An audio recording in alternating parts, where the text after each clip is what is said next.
Hi, crafty friends. Are y'all ready for 3 projects with placemats from the Dollar Tree? So these are the fabric ones, and I'm going to take the back part of it off of there. So I'm using a ream. No, that's not a ream. It's a seam ripper. There we go. Words are difficult today. If you don't have that, no worries. Just grab a pair of scissors or something because you're just pulling apart that seam together there. That's together. And once you get the whole thing separated, then what we're going to do is we're going to put right sides together of this. Now, I have to tell you, friends, remember how sometimes I say, I do a project and then I do it wrong and then I tell you, hey, don't do it that way? Yeah, this is one of those because, we're going to make a stocking out of this. And so while I was doing it, I drew out a shape of a stocking and I just started cutting away. And it didn't dawn on me until after the whole thing was cut that I was like, oh, wait, now my pattern's going to go in a different direction. Darn it, I didn't even think of that. That's okay.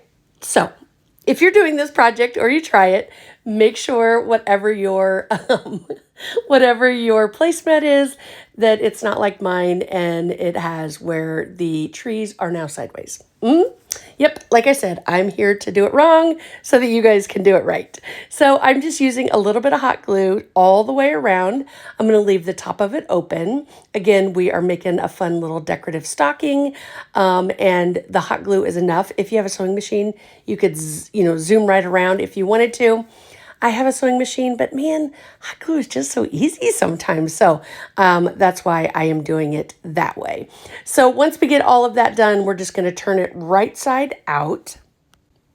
Now, something I didn't think about was, ooh, my arm it does, why are we working so hard today? Oh my goodness. My arm barely fit down in there to turn the whole thing right side out. So just be mindful of that as well. So once I get it all straightened out, I'm going to use a piece of scrap and then we're going to make a little hanger for this. So because it was already folded in on that side, I thought, ooh, we'll just do a little hot glue, fold it over, and then we will just put that in the very top part of the stocking. I went ahead and dug through my stash of little jingle bells and I thought that would be cute to put kind of on the toe part of it. And then the top part, I was kind of thinking like what do I want it to do? What do I want it to look like? So I have some ribbon that I bought that is like faux fur. And I thought, oh, that would be super cute at the top. So once I get this in place, then I was like, all right, let's grab that ribbon and we will get that part done. Now, what I did do is that little mat that I have right there, the little pink thing, I stuck that in there. That way, because this fabric is thin, I didn't want it to glue to the back side of the stocking. But look how adorable this is. I just love, love, love. All right, are you ready for project number 2? So this one, guys, is same thing. I have another one of the fabric placemats, and we're going to take that back part off of it. And once you get that part done, we're going to make a little bunting out of this. I thought that would be super fun to like hang on your fireplace, or if you don't have a fireplace, you could hang it like across a bookshelf or something like that. But I have these little bunting little flags. They're kind of a cardboard, but if you don't have this shape, you could totally cut it out yourself. Just stay consistent with the sizes of them. Well, I guess actually I just said that, but I guess you really wouldn't have to if you didn't want to. But I cut, I think I did 5 of them. And then I was like, I think I'm going to stop there. At first I was going to do 7. And then I kind of liked the size of the 5s because what I'm going to do is I'm going to use some ribbon for the top part of this.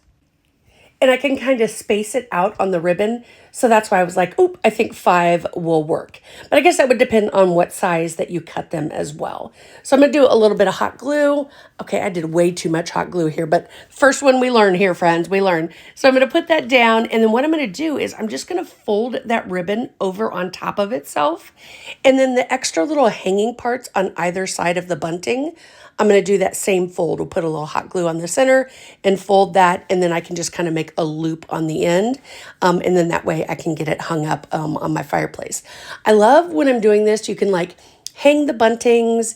You could also hang other stuff if you have beads. I love beads. You could also do the little small bells. and then just kind of add them all together, just kind of layering them, and it gives it a really cool look as well. I had gotten some ribbon at, oh gosh, where was I? I think it was at the thrift store. And it's kind of like this green and red. And I thought, ooh, maybe I'll put that over the top of where I'm doing this red. But once I put the greens together, it didn't go. But I love just the red with the edging on it, and then the fabric placemats as well. And the great thing about Dollar Tree is they have so many different designs of these fabric placemats. Your bunting could look like all sorts of different things, which is super fun. I also grabbed some more of the little bells that kind of match the, I was going to say mimic. It wouldn't be mimic. It would be match, except for it's a little bit smaller. We'll put those on the very ends of the bunting. And then that way it'll kind of weight it down a little bit so it doesn't curl or anything like that. The back of these placemats have that fusion, what is it? Fabric fusion? Fusion fabric. You know what I'm talking about? Sorry, my voice is still recovering from having a cold. But you know what I'm talking about? So that's on the back of these so that it's a little bit more stiff. But again, I thought the bell would be fun just to kind of add that in too. So once you get everything hot glued in place, like I said, I did on each end, I folded the fabric over, not the fabric, the ribbon so that it all matched. And here's the little bells that we're going to do. And friends, I love this so very much. And look, I even cut the trees all in the right direction this time. I did. So all I have to do is just fix the stocking. Well, actually, I'm going to fix it and then I'm going to do multiple ones. But anyways, here's how the bunting turned out. I think it's so much fun. So let's go on to project number 3. So this one, we're going to do a faux snow globe. So I've got this sign that I've had for a while from the Dollar Tree. You could use any sign. You could use a frame, piece of wood, whatever you wanted. And then I got these little globes, half globes, on sale a while back at Hobby Lobby. And so I was like, all right, let's pop this thing off. I was ready for this to be so difficult. And the thing just popped right off. I was like, oh, all right. So I'm also going to remove the burlap that's on there. Don't want that because what we're going to do is we are going to Mod Podge some of the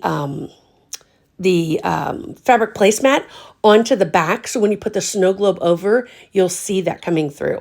So I have these little figurines, a little guy on a sled and then a girl on another sled. So I thought, let's use a little rub and buff. And I didn't even paint him this time. I went straight over with the rub and buff, worked great. And then I need to clean up the edges of the sign there. So I waited for the Mod Podge to dry. And then you can see I'm just sanding the edge off right there. And it'll be nice and clean. And then I grabbed out one of the little Jenga blocks from the Dollar Tree. That's going to be kind of my ledge where I'm putting the tree and the little person. And then I'm also going to grab some of that fake snow that you can get in the little baggies at Dollar Tree.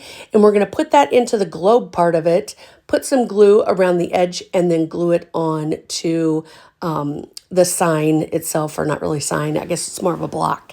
And then it's that simple. So think we could do a lot of different things, but I loved using that little extra pieces of that placemat. And look how adorable this is. So friends, subscribe for more.